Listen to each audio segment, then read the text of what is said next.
All right, hello everyone. Great to see you all. Thank you so much for being here today. Welcome to the CMC. Every week, the CMC welcomes the community for conversations just like this one. The CMC, if you don't know, if you haven't heard, connects people and ideas through community conversation. I'm Carrie Schmidt. My business, Plentiful, is a nonprofit consultancy, and I'm also a very proud member of the CMC Board of Trustees, so it's great to see you all today. For those of you joining us by live stream, we are coming to you from the Ellis and Columbus's historic Italian village. Welcome to everyone who's out there too. If you scan your QR codes at your tables, you'll get more information about today's forum. You can take a short survey. We appreciate your feedback, and see the many organizations that are supporting your not-for-profit Columbus Metropolitan Club. Speaking of today's supporters, we are so grateful for our sponsor, Bricker Graydon. We thank the presenting sponsor for our live stream, the Center for Human Kindness at the Columbus Foundation, our live stream partner, the Columbus Dispatch, and the Ellis, our home that we're coming to you from. Every CMC forum takes a village, and we thank everyone for supporting today's forum. We'll take a minute to thank them. All right, now to the topic at hand. If you've been surprised by your recent property tax bill, you're not alone. We're going to find out more about it.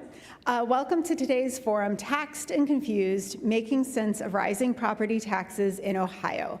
Property taxes fund a long list of critical services that we want and that we need for a strong community.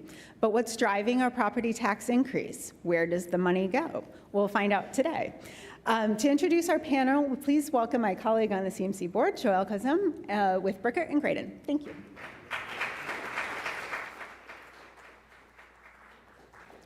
Thank you so much, and welcome to all of you for being here for an exciting program today.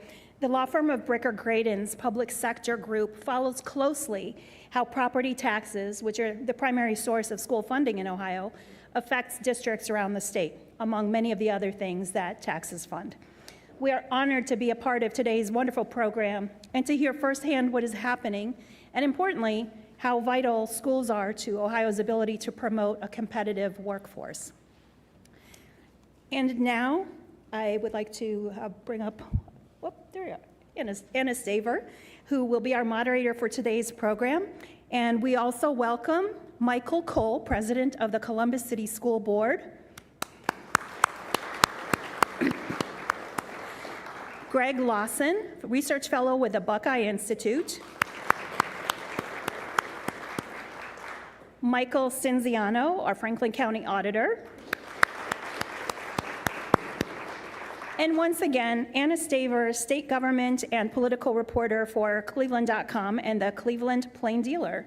Thank you, Anna.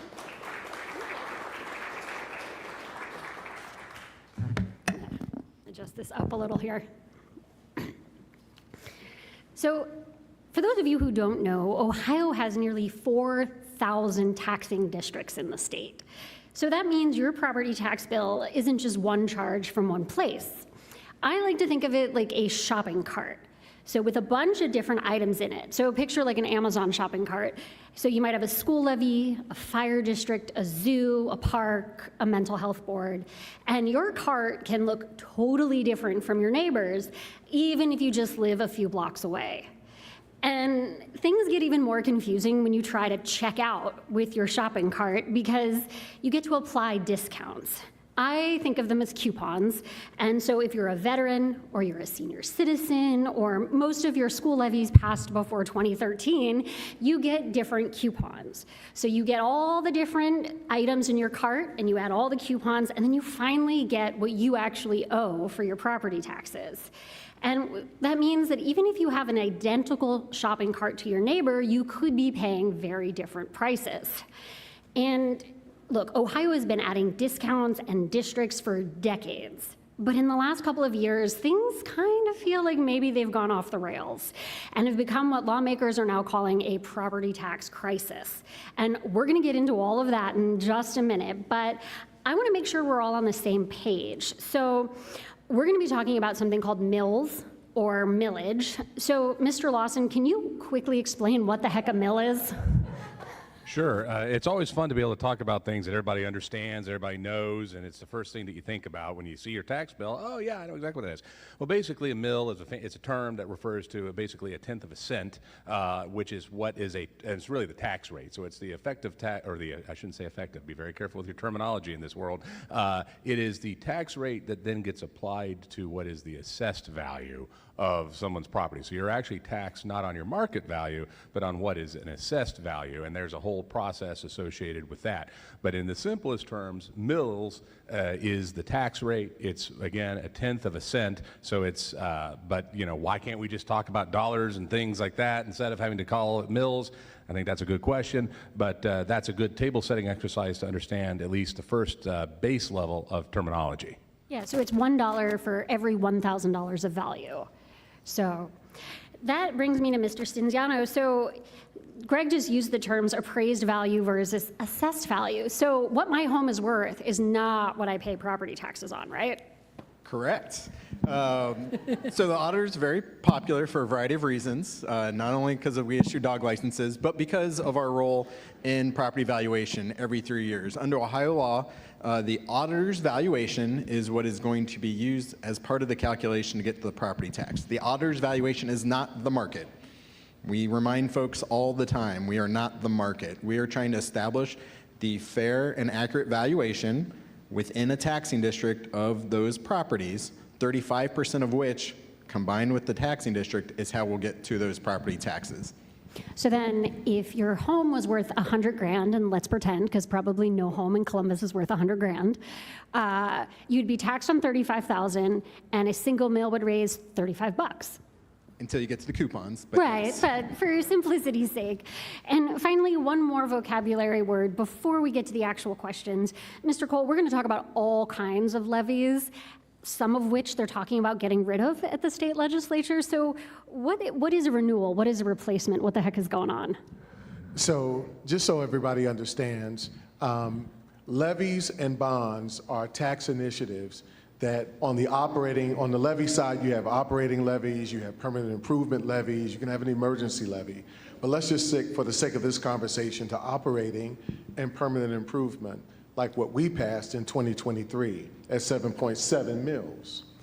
So operating pays for all it takes for you to pay for your staff, pay for general fund. So just about everything that's going to go into general fund is paid through an operating levy, right? Staff, salaries, benefits, that type of stuff, and even non-personnel things. Permanent improvement is a little different. Permanent improvement gives us the opportunity to say, man, my roof is leaking. How do we set aside some money and go to the community and ask for resources to be able to make sure that roof gets fixed?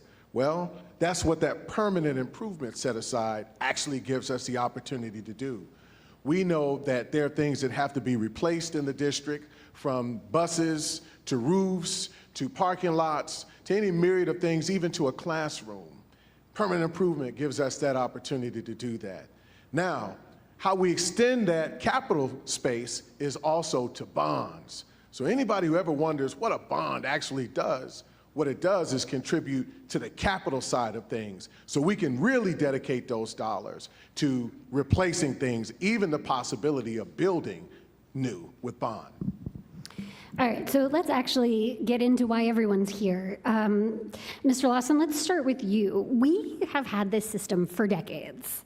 So what is it about the last couple of years that has made people opening their property tax bills probably say a few words I can't actually say on the microphone right now? Well, I think that it's a perfect storm is the best analogy. What you have is a combination of long-standing structural issues combined with, we had a very unique inflationary environment here in the last several years, coming out of COVID with government spending that was at record highs, and again, the inflation was at a generational high. We really hadn't seen inflation at that level since at least late 70s, early 1980s. So we had a historic level there. That, combined with these structural issues, led to a massive spike in the valuations of the properties, which then, as you go back through and do all the various calculations that our good friend, the auditor, was talking about, it led to these high spikes in prices. So it's a combination of things. Now, the inflation issue was outside the control of really what anybody can do, and even the state legislature can do and deal with, because a lot of this is international issues, it's policies made in Washington and things like that. But what can be dealt with are issues that deal with how we structure government. That's one of the things that I guess really needs to be understood is we talked about the 4,000 taxing entities that we have. Anna mentioned a number of them. We have so many of them have multiple levies per entity that gets attached to individual properties. And so what you end up with is a little bit of the frog in the pot of water, and over the years, the water gets a little bit hotter this year, a little bit hotter there, but for the most part, people grumble about it, right? They look at it, they say, it's not good, I don't like it, kind of kick at the bottom of their couch or something like that as they write the check. What happened, though, when you had this unique inflationary environment happen is you saw that uniqueness happen, and it rose to levels that just shocked people when they opened those bills. So it's a combination of things that has to happen. But critically, as inflation moderates, that will limit some of the spiking, but it doesn't actually get to some of the underlying issues that create such a bad environment, so that the next time there's anything that happens, and hopefully it'll be decades away before we see something like what we lived through recently. But if not, and we just keep adding and adding and adding, you're going to have an even worse fundamental environment that is then going to be exacerbated the next time you have an inflationary spike. So, Mr. Stinziano, we know that home values across central Ohio are rising rather quickly. I think anyone that owns a house in the area has seen a lot of increase in their value, but our property taxes aren't all going up at the same rate. Like, I have talked to people who have seen a 20% increase in their property taxes, and then I've talked to people who saw a 3 or 4% increase in their property taxes. So why are there, I don't know if I want to call them winners or losers, but why is it so different? So it's not easy to explain, and the story I will share, I have an 11-year-old, and I went and picked him up from a friend's house, and he ran to his parents, and he said, "Mom, Dad, Cooper's got to sleep over, or else his dad's going to raise our property taxes." and I assured him that is not how this process works. That's not what the auditor does. What Mr. Cole alluded to, part of the difference you're seeing, yes, historic value increases. On average in Franklin County, after the mastery appraisal, we saw 41 value increase. Taxes are not a one-to-one. Values can go up, your taxes go down. Your value could go down, your taxes go up. It's driven primarily what's going to occur in that taxing district. So if a community says, yes, school district, we are going to support a levy, that is going to have an impact. When we went through the triennial in 2020, every call I got from people upset about their property tax bill were from Gahanna, because Gahanna had just approved a school levy. Subsequently, I haven't heard from folks from Bexley yet. They just approved a school levy. The way they factored it in, the way it will roll onto tax bills, we're going to hear more from those folks. The tax district component is why we see such a big difference, along with the coupon piece, what other reductions may be applied, and where different entities, so taxing entities, are within their levy structure. Yeah, Mr. Cole, I'm going to ask you a very complicated question, dealing with one of these very specific coupons. So your schools get about 2/3-ish of your property taxes, right? Most of our property taxes go to fund our local schools. And there is this question about whether schools get a windfall from an increase in property taxes. Now, Columbus is not on something called the 20 mil floor, and I'm hesitant to bring this up, but districts who are do see a one-to-one on certain increases. So let's back up just a little bit, because it's really important that folks understand that a lot of what happens from the community space of property tax that impacts the budget for school districts is tied to some very key legislation. It's tied to House Bill 920. Anybody by show of hands in this room familiar with that legislation at all? Okay. House Bill 920 in 1976 did something pretty critical. What it tried to do was try to control property tax in a way that it did not rise at the same level, that school districts don't rise at the same level that property tax does. So what it does is it allows for a decrease in that funding. So take, for example, my school district in 2023, 7.7 mills. The community said, "We're behind you, we support you." House Bill 920 says, well, okay, but what we got to do is take a 20% reduction on that millage, which means that that outside millage that we voted for went from 7.7 mils to 5.8 mils. We communicated directly to a community that said, hey, this is what we need for children. We need SEL supports. We need special education supports. We need more things for career tech education. But what happened is because that law is in place, we don't see the full amount of millage that we're actually supposed to see that the community wanted. Now we talk about this 20 mil floor piece. And Greg, we're gonna tag team this one. We're gonna WWE wrestle on this one. Stone Cold. I'm the Rock. Smell what he's cooking. So here you have this idea of the 20 mil piece, that what it says is that school districts can't be below the 20 mil. Otherwise, they're not eligible for state support. So if a school district by inside millage is millage that is not voted on by the community, okay? So inside millage is what it takes for any public subdivision to operate. Any tax authorizing, public subdivision. Most of them in the district or in the state here operate at 4.5 mils, so 45%, no more than that, of a 10 mil cap. The state says there can only be a 10 mil cap. We don't get any more than 4.5 of those mills. That's inside millage, that's not voted on. But then we look at a 5-year forecast, we look at other things that we need to operate, and then we try to fill in the gap with outside millage support. Well, this 20 mil piece is, if you only got the 4 mills, now you got to come up with 16 mills to close that gap.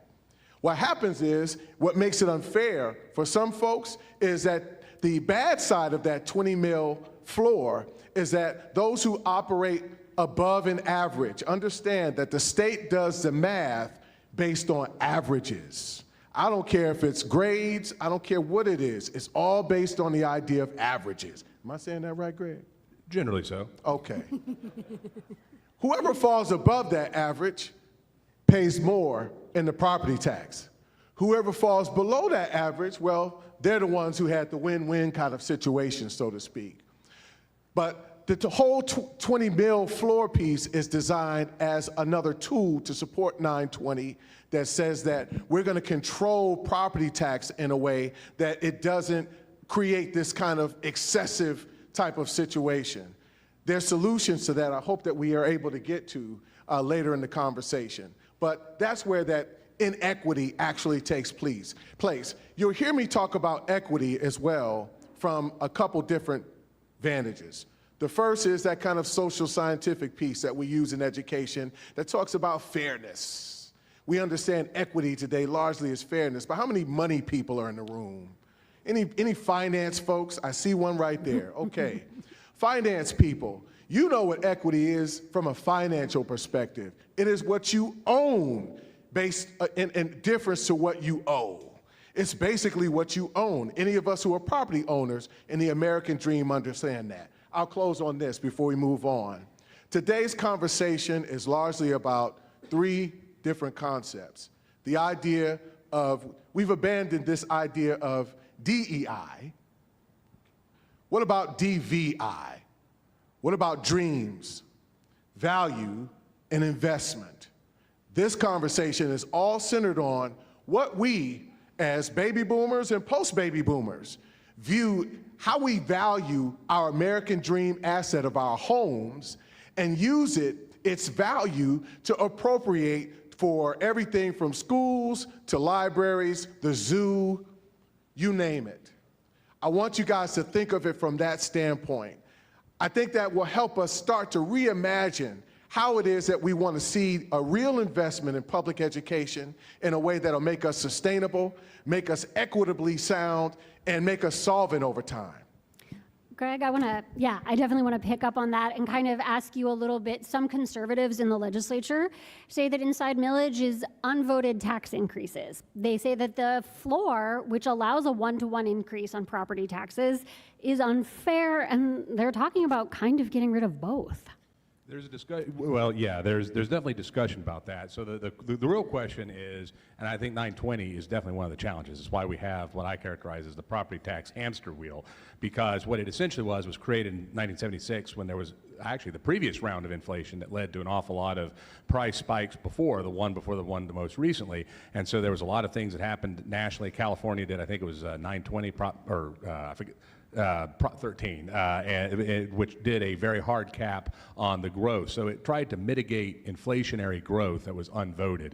So 920 was essentially the Ohio variation. It's different than what California did. And that's made things very complicated. And it does actually create incentives for local governments, all kinds of local governments, to have to go back more quickly. This gets to the question of renewal levies. Now, the key thing, though, is that if you do a renewal levy, you're actually raising the same amount of aggregate money on that levy that you raised when you first passed the levy. Even if it's 20 years later and you're doing a renewal from a levy from 20 years ago and you've done it in like every 5 years, it still has to raise the same amount of money. It's not adjusted. If you want more money, there's several other types of levies that you can do. There's obviously the new money levy, where there's a new explicit millage that's attached to the property, or you can also do something right now in Ohio called a replacement levy, which is something the legislature is looking to get rid of right now, and I've testified favorably towards being able to eliminate this, because I think it's a little misleading to taxpayers, because it resets what is essentially the voted millage and the effective millage. And again, this is all very complicated, but if you think about how 920 works, and it lowers that, so you're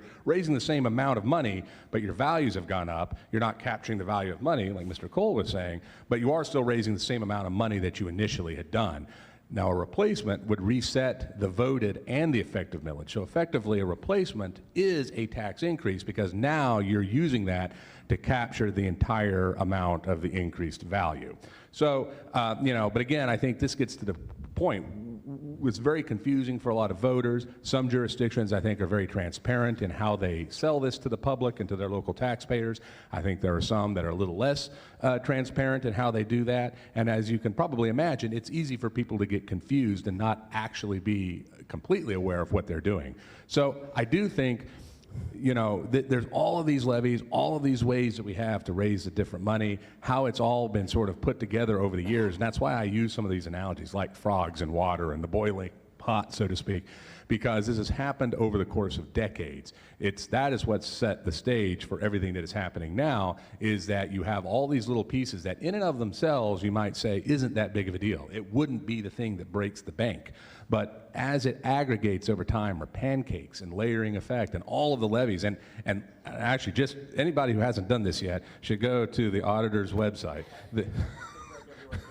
Because, no, this is one of the best websites I've seen, and he does a great job. He did this, so I really want to extol how important this is, because you can actually look at how many levies you have on your house, and what's interesting is the number. Usually it's like 20 plus levies, because you've got levies going back to possibly the 50s, but at least the 70s, and it's multiple ones that are just layering and layering and layering on top of it. And I think it's important for people to understand that. I do think reform in the long run is going to be there's several things. As it relates to levies, I think we need to address how we deal with the inflation adjustment over time, or we're going to have some real problems. And I think we'll hopefully get a little bit more to the structure. I don't want to misstate, all of the conversation we're having today is downstream of the need for the different entities to raise revenue, to do whatever it is that they are supposed to do. So we have a structure question. Taxes are downstream of government structure. And, we talk a lot about the levies, we talk about the inflation, House Bill 920, and all of these things are extraordinarily important. All the things the General Assembly is talking about right now is important, but I don't think it actually gets at the core issue. And the core issue is, do we have, how many layers of government do we have? Do we need so many layers of government? Can we find ways to be more efficient in the delivery of the services that we have? And in here, I'm not just talking about schools, I'm talking about fire levies. When you have a township fire department that's less than 3 miles away from a village fire department, and they oftentimes do similar runs because of that, but yet they both have really nice new trucks that they had just bought. How does this matter for property taxes? It matters because they probably have property taxes that you're paying when they do this. How do we make sure that we're being as efficient on that end? If we don't talk about the structure of government, I don't care what we do with the levies. I don't care if we get rid of property taxes or anything else, which there is a discussion about that now starting to come. Maybe we'll talk about that. But you're not going to ultimately solve the problem until we get to the very structure of government. Speaking of structure of government, that actually perfectly dovetails with my next question for Mr. Stinziano. I wonder how much of this tax pressure is tied to housing supply. I know the CMC has done forums on housing crisis, on the lack of building here in central Ohio. And I wonder, should we also be sort of banging on the doors of our city councils and counties to encourage more development? My understanding is we're a few 100,000 units short of where we need to be. So Franklin County continues to be a great area to live, work, grow a family, and part of the consequences of that is we're seeing more population move in. A lot of folks from Youngstown, a lot of folks from Cuyahoga coming to Franklin County, some out-of-staters as well. They're all looking for great school districts, they're looking for great services, great places to move into. And when you're in certain landlocked suburbs or lack of housing being built over decades, that is going to drive the valuation up. The example I use, in 1980, my parents bought a house in the Victorian Village area for $22,000. That house today would be listed about $700,000, $800,000, and that's if they didn't do anything nice to it. My parents invested a lot and did some nice things. They're not at that house anymore, but that continues to be a challenge, that if you want to live in that university district, get a benefit of being near a university hospital, short north, rec center, that's going to help drive that valuation up. And as we're adding population, we know we're expected to grow about 1 million residents the next 15 years. Where is everyone going to move to if you want to be in a top-tier school district or have other amenities or be next to an economic development project? You're going or have shown a willingness to pay a premium for that. Valuations reflected of that, and so that's where we're seeing that value occur. I do want to touch a little bit, because we covered a lot of history. Tough for me to talk about 50 years ago because I'm not 50 yet. Dad brag. But when 920 came in, the percentage of residential property that was making up the property tax was less than 50%. About 25 years later, when Duroff happened, you saw it ticking up. Now it's around 72% of residential property owners paying that property tax piece. And I think that's part of also the crunch that property owners are feeling when they're looking at that property tax bill. Just wanted to throw it in. Didn't know if I'd get another shot. Thank you for that. Personal property tax issue that happened when they phased that out. Correct. Yes. Yeah. Yeah, they phased out the tangible personal property tax for businesses, which is a whole other conversation probably for another day, but it does kind of get to something that's really happening here. And Mr. Cole, I want to ask about this big proposal coming out of the State House. So when the House passed its budget, they put this idea in here that House Republicans are saying could save Ohioans $4.2 billion in property taxes. And they're going to do this by limiting how much schools can save from year to year. Can you kind of walk us through what they're talking about? The way I fundamentally see that concept is that you are penalizing fiscal responsibility. You're actually penalizing schools that are demonstrating their ability to maintain solvency. Here's some context to that. School districts, by state law, are required to provide 5-year forecasts. How many, mid that span of time, the states do their biennial budgets. So think about the indifference. Look at the delta between how far we have to look out and how far the state has to look out. That's another conversation, I guess. But at the end of the day, we have to do a 5-year forecast where we have to know exactly and demonstrate solvency to a measure. And if we can't, we have to actually come back and do the homework again and say that this is where we are and this is where we can be. As a result of that, what they're saying is in this proposal that if you guys are 30% over your budget, well, we'll give some of that money to Mr. Stinziano. That's my guess. They're saying give it to the county for the county to withhold in property tax. I don't think that that's fair. I don't think that that gives us any measure of strength to be able to do and dispense the duties necessary to educate children. Many of you know, because some of you are parents in this room, of children in school or children who, like mine, graduated school. You understand that no kid is the same. So because kids are different, the cost of educating kids are different. because we get a constant influx of new students with new challenges and issues. For example, our newest early child learners are now being diagnosed as autistic. So now that requires an extra cost. Well, maybe I need that 30%. This money is not what economists call fungible. See, fungible means that I have, as the state person, I have discretion to say, well, you know what, since you've got so much money in property value, this is what the state budget is based on now and how it's hurting us. You guys got a lot of money, your property value's up out of the roof. Hey, you guys got it. And we're like, well, wait a minute. No, we don't.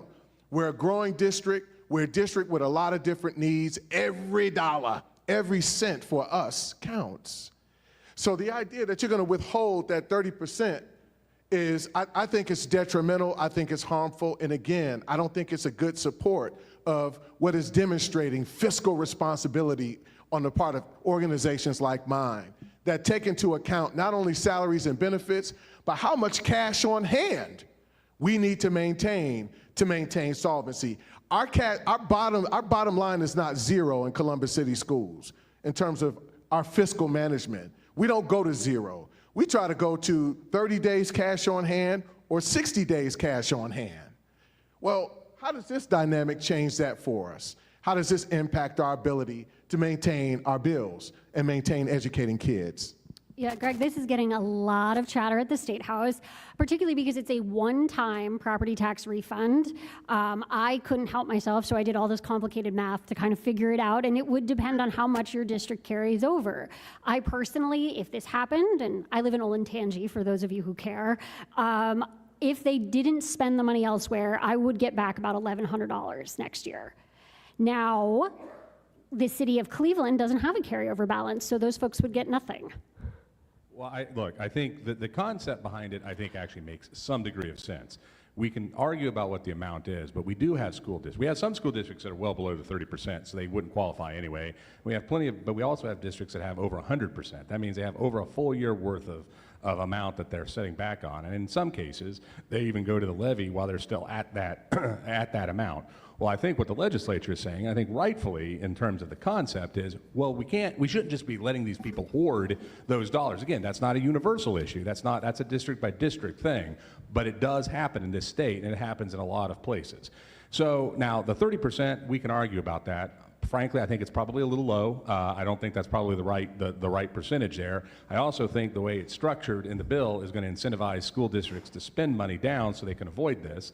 And the other problem, I think, from a structural standpoint is it's a one-time thing, as Anna was mentioning. And I think it doesn't get at some of the broader, and again, as I keep using the phrase structural issues that we have, it doesn't really solve the underlying problems. And in fact, it could create some, I would imagine, maybe even political issues, because you'll have a one-time thing where you have a lower property tax one year, and the next year it's going to go back up. Now try explaining to local taxpayers and homeowners why it's gone up this year. Well, you know, we never actually it didn't really lower it. We just gave you a one-time surplus basically back. Try explaining that to normal people and they won't have any idea what you're talking about. So I think there do need to be some guardrails to preclude districts that are not just being fiscally responsible. We certainly don't want to penalize districts that are being good and wise stewards of taxpayer money. But I think there are examples of districts that are going way above and beyond what is fiscally prudent, and ultimately, these dollars are taxpayer dollars. They shouldn't just be sitting in an account for years and years. They should be returned if they're not being used up to a certain, if they go beyond a certain point. So I think there needs to be some real work done in this policy space. There is the kernel of an idea that makes sense. There's a kernel of an idea that is there to protect taxpayers from being overtaxed, but we do need to work a little bit more on that to make sure that it's fair for everybody, because to the other point, not everybody would get it anyway. So that's another challenge that we have to navigate there.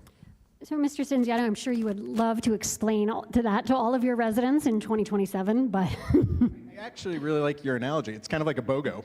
It's the BOGO coupon. So one time, hey, you get the extra, but then you're not going to see it again. Unclear in the way it was drafted if that money is going to go directly back to the taxpayers or if it is something auditor budget commissions hold until that threshold. But you rightfully point out, it is not equitable across the county. Certain counties, based on population, based on size, so City of Columbus property owners will see a much smaller amount than Bexley when we were looking at the numbers. If it sits at 30%, it's going to impact about 19 school districts. I hear they may move it to 70%, then it's one school district.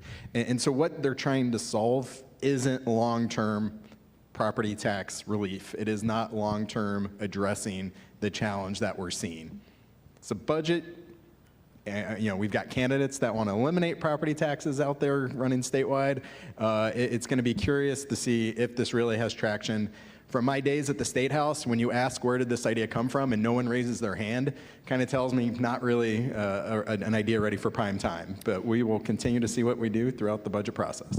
So I'm told we have time for one more question, and I want to ask each of you this question. We now have a possible constitutional amendment to ban the collection of property taxes.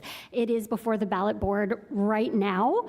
I imagine they're going to clear it for signature gathering, which means we could see this in November or next November, probably next November. It takes a while to get signatures for the ballot, but big picture, how serious should lawmakers be taking this?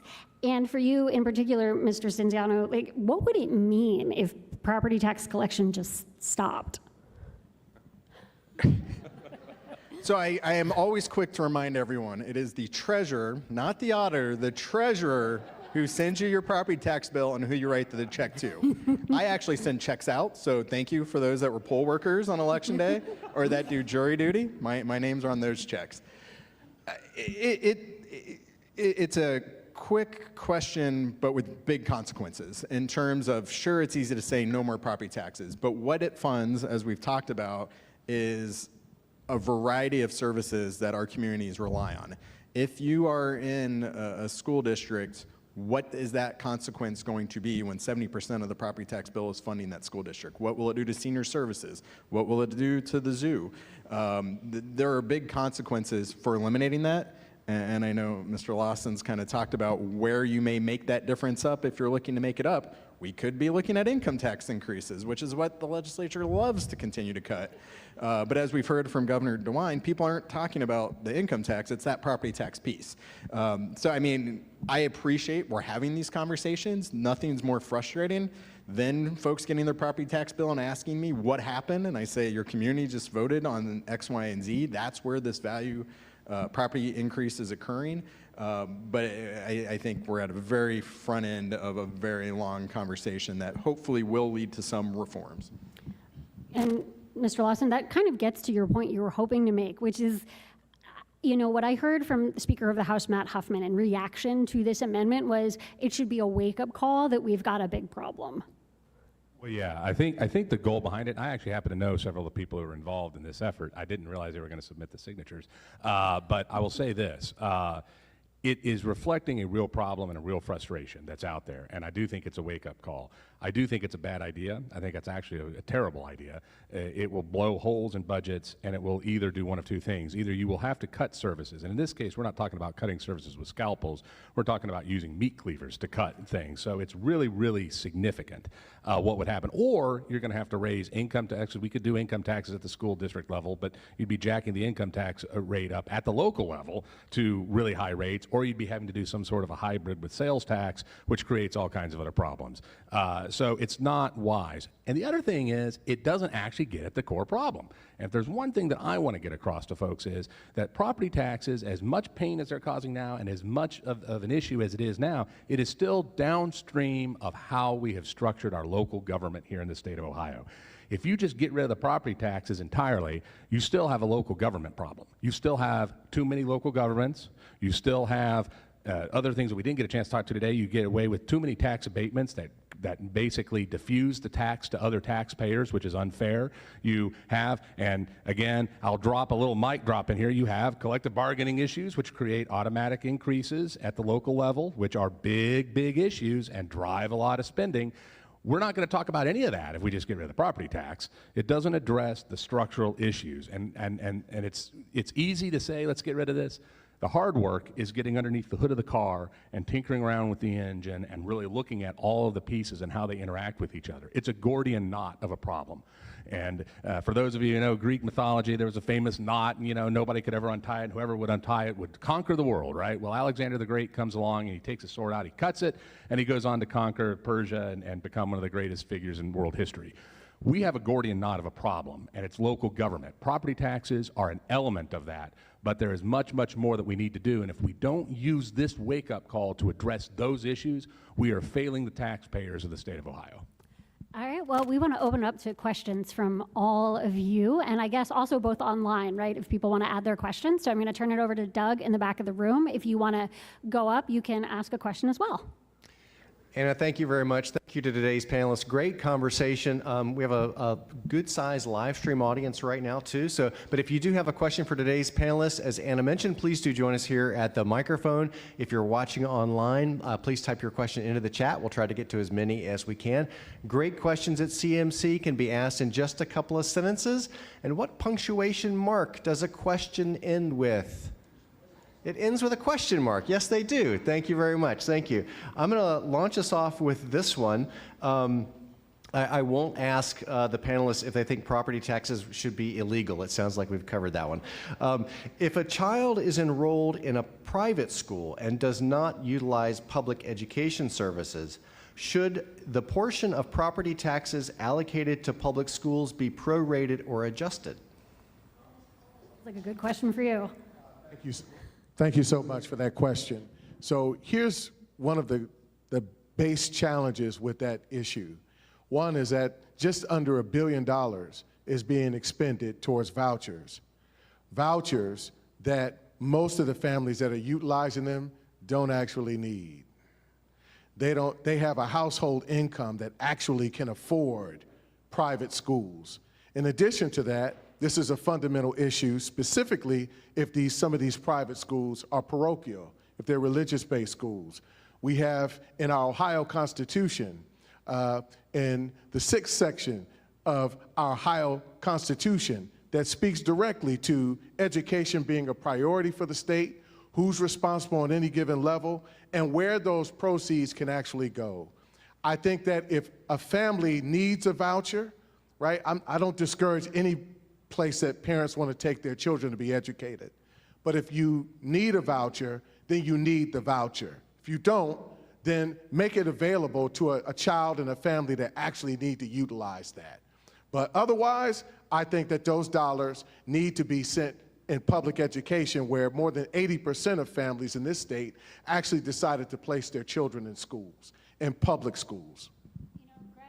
Mr. Lawson and I have had a lot of conversations about local capture, and I did want to ask you this to tag on, only because what they're talking about, capturing local property taxes for private school vouchers, that's a constitutional rewrite, right? Yeah, what I think the question was asking is not how it currently operates, and I don't think it's how it should operate, at least not right now. That is a much bigger conversation. Currently, if a student takes a voucher, all the local property tax dollars that are at the district where that student essentially lives stays in the local district. So actually, you can get more money per student. Now, there's an argument about how much money is being spent on vouchers. That's a whole separate conversation about school choice. Buckeye Institute's been a long-time supporter of school choice. We believe these are the right things to do. We think there's some structural changes we can do to improve upon it, make sure that students in need are definitely the ones who are kind of at the front of the line to be able to get it. But I would say that the issue of letting the property tax go, if we want to blow up the Constitution and change how we do all taxation and have the state redistribute all education dollars, then we could have that conversation. But that's such a big topic and so outside the scope, I don't think that's something that could happen. And right now, as we operate, I don't think that the local dollars would travel, but we should continue to fully fund and work on the students and families that want to avail themselves of school choice options. Looks like we got a question in the back. Unless you want to tag in. I want to chime in on two things. Always encourage people to visit the Franklin County Auditor's website, where you can see a breakdown of where your tax bill goes. It isn't just schools. So while I hear the question about I've got a student and may want to go to a different school option, you're also funding senior services, you're also funding the zoo, you're also funding other government places. If you're not taking advantage of that, I don't know why we're always focusing so much on the schools, and I think there's implications and consequences of that. When we're talking about the 30% carryover piece, you have other taxing entities that carry over more than 30%. Is the legislature going to focus on that as well? A little bit to be determined. I believe this question, it's more of a mechanical one, but probably should be to Mr. Stinziano. I always get my tax bills toward the end of the year in time to make a decision to pay it this tax year or next tax year. This year, it didn't come until after it was due. And I've heard a lot of other people had the same problem. Have you audited why the tax bills came so late this year? And more importantly, is it likely to occur in the future?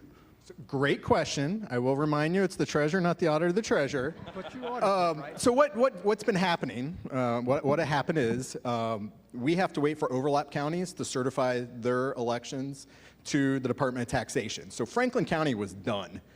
We were ready to go. We had to wait for one overlapping county. We were struggling to find the folks in that overlapping county because it felt like they were at holiday parties working with Department of Taxation. Tax bills were available through both the auditor and the treasurer's websites before December 31st online.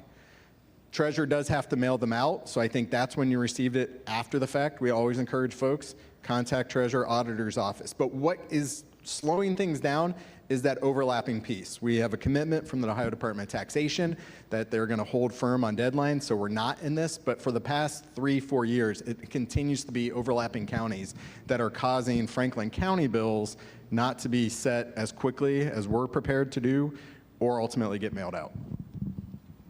Thank you. Thank you again, everyone. Next question. Chris asks, I was confused by my last valuation, which said that valuations are done triannually and every 6 years. Does that mean I get valuated every 3 years with something special every 6? I mean, it's always special. Under Ohio law, it's every 3 years. The triennial update, which we'll have a triennial update next year, is kind of in the 3 years, in a 3-year cycle where we're looking more at spreadsheets. We are not doing a mass reappraisal. 6 years is the big one where mass reappraisal. We go out and view all 450,000 properties. At the same time, if you're doing a renovation, if you've got damaged or destroyed property, the auditor's office is able to adjust valuations annually as well. We could do a reappraisal every year. It would be extremely expensive, and we'd actually be concerned it would impact people's property taxes more than they would like. So under Ohio law, every 3 years, the tri is kind of that midpoint. The 6 is the mass reappraisal. We just completed the mass reappraisal. Next year will be a triennial year.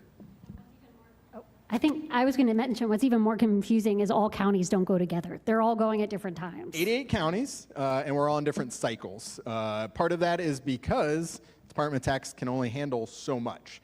If you had all 88 counties going, and there has been discussion of all going at the same time, what would be the standard? How would they be able to execute? How would we meet deadlines is one of the concerns. So yes, 88 counties, all on different cycles. Hi, Doug Buchanan, Columbus Business First. Can you go into a bit more detail about the context of how unusual Ohio is with the number of taxing districts that we have? Is it townships, and how did we end up that way? I mean, it's a long-standing, it's a little bit of a Midwest thing. You tend to see less layers when you go further out west or you go down south. So Pennsylvania has a lot, Indiana has quite a lot. Ohio certainly fits into that. So it is a kind of a Midwest, almost like an out of the side of the Northwest ordinance and somehow how things first got created. And one of the things that I think is also a little interesting, it doesn't just deal with the townships, but we have home rule authority, for municipalities. We have a very strong constitutional protection for that. So we're a very, the culture of Ohio is very local government centric. So there is that idea, and the thing that has happened over time because of that local government centrality to the mindset is that we keep adding different kinds of things, and different people want different authorities. Townships now want to act more like municipalities do. Different entities are saying, oh, we need to do something with soil over here. We need to do an economic development project over here. So we're constantly creating additional sort of taxing authorities as well. Another interesting quirk of Ohio that we didn't even talk about here is Ohio is one of the very few states that has state funding for public libraries, but we have also local public libraries and separate districts. And in some counties, I know at least one, I think up in Ashtabula, there's like 6 or 7 different library districts in one county.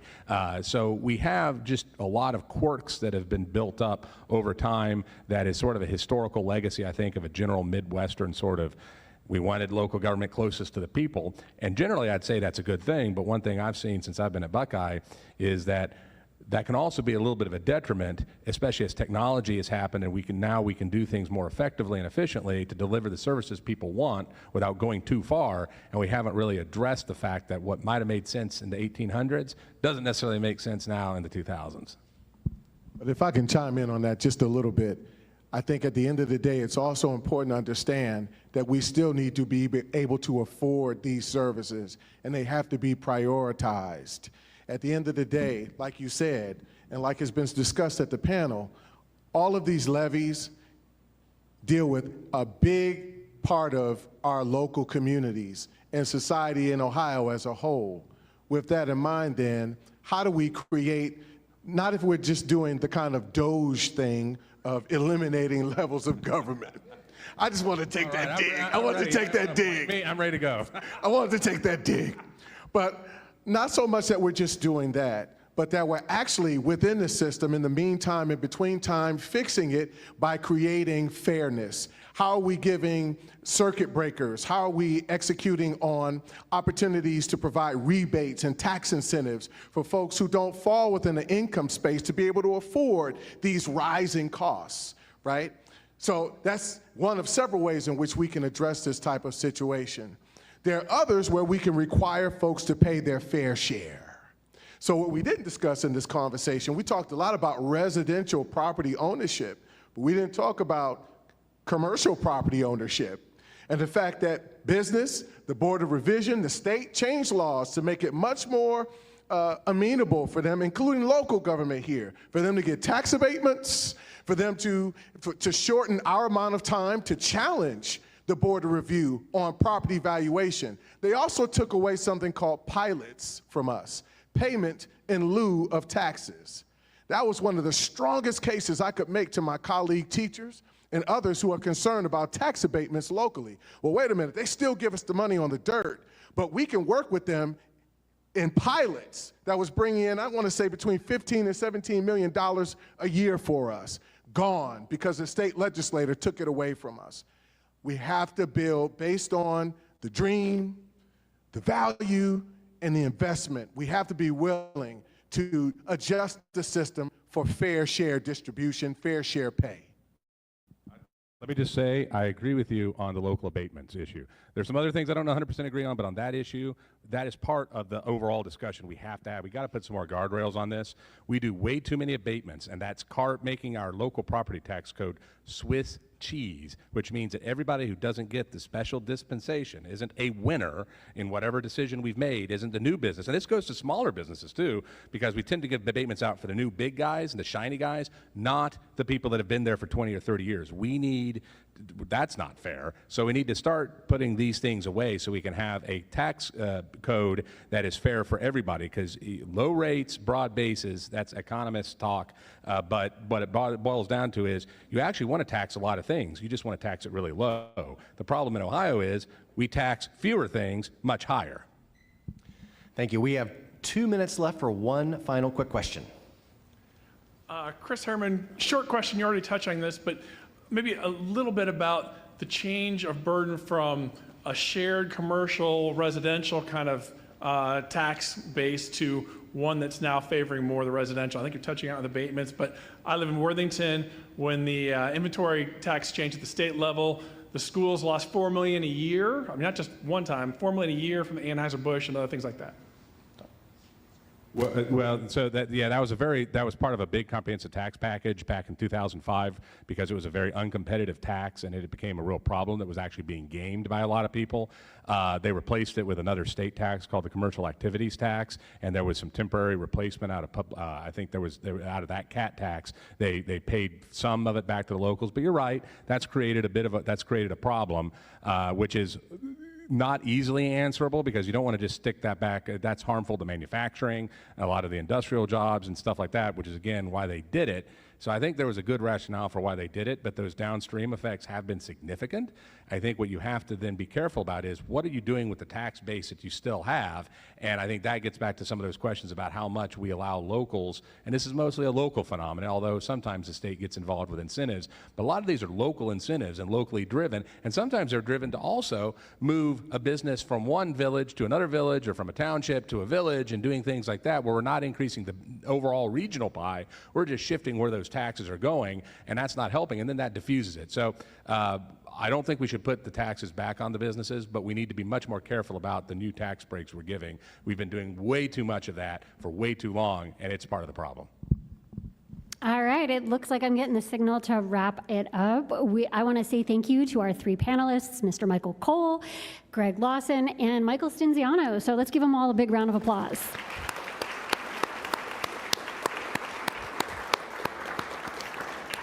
And thank you all to CMC for hosting and for all of you for coming both here and online. I'm going to turn it back over. All right. Just bring this down. Thank you so much for attending today. Really appreciate it. Wonderful discussion. I learned a lot. Expanded my appreciation for the complexity of property tax policy discussions. We'd also like to say thank you to our sponsor today, Bricker Graydon. We're grateful to our presenting sponsor of the live stream, the Center for Human Kindness at the Columbus Foundation, our live stream partner, the Columbus Dispatch, and the Ellis for hosting us. Again, special thanks to our panelists and to Anna Staver for having us. Thank you all for being here. All right, from taxes to tariffs. So please join us again next week. Tariff tightrope, Ohio's balancing act with Canada. We're thrilled. We're going to welcome Canada's new Consul General, Colin Bird, to CMC with a panel of terrific leaders. Don't miss it. Come right back here and on live stream. We'll see you next week. Thank you.